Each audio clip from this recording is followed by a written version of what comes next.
ভারত কেবল সাংস্কৃতিক বৈচিত্র্যের দেশ নয়, পাহাড় থেকে সমুদ্র, মরুভূমি, মালভূমি সব কিছুই থাকার কারণে জীব বৈচিত্র্য বেশি।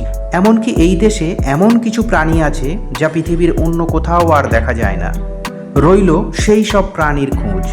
মালাবার সিভেট বিশ্বের অন্যতম বিপন্ন স্তন্যপায়ী প্রাণী। মালাবার সিভেট নিশাচর এবং অত্যন্ত লাজুক প্রকৃতির। এটি মূলত পশ্চিম ঘাটে দেখা যায়। বন ধ্বংস ও শিকারের ফলে এটি বর্তমানে চরম বিপন্নতার মুখে।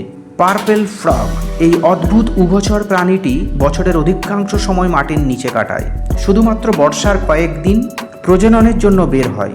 এটিও কেবল পশ্চিম ঘাটেই পাওয়া যায় এবং ভারতের দীর্ঘ বিবর্তন ইতিহাসের এক অসাধারণ নিদর্শন।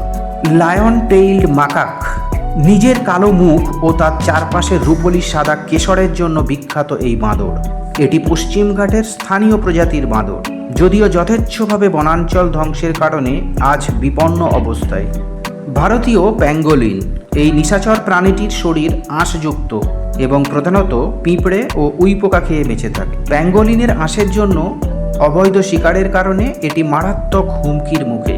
নামদাফা ফ্লাইং স্কুইরেল এই বিরল উড়ন্ত কাঠবিড়ালিটি শুধুমাত্র অরুণাচল প্রদেশের নামদাফা ন্যাশনাল পার্কে পাওয়া যায়। এর জীবনযাপন ও সংখ্যা সম্পর্কে খুব কম তথ্য জানা যায়, কারণ এর বিস্তার অত্যন্ত সীমিত। কাশ্মীর স্ট্যাগ হাঙ্গুল হাঙ্গুল একটি বিপন্ন প্রজাতির লাল হরিণ, যা কেবল কাশ্মীর উপত্যকায় পাওয়া যায়। বন ধ্বংস ও শিকারের কারণে এই অপরূপ সুন্দর প্রাণীটিও হুমকির মুখে। বর্তমানে অবশ্য এদের সংরক্ষণ করার জন্য সরকার থেকে বিভিন্ন প্রকল্প নেওয়া হয়েছে। নিকোবর মেগাপোড একটি বিরল পাখি, যা ডিম ফোটানোর জন্য পচনশীল উদ্ভিদের তাপে উঁচু ঢিবি তৈরি করে। এটি শুধুমাত্র নিকোবর দ্বীপপুঞ্জে পাওয়া যায় এবং ভারতের সমৃদ্ধ পাখি জগতের সেরা রত্নগুলির একটি। অসংখ্য ধন্যবাদ। ভিডিও ভালো লাগলে চ্যানেলটি সাবস্ক্রাইব করবেন।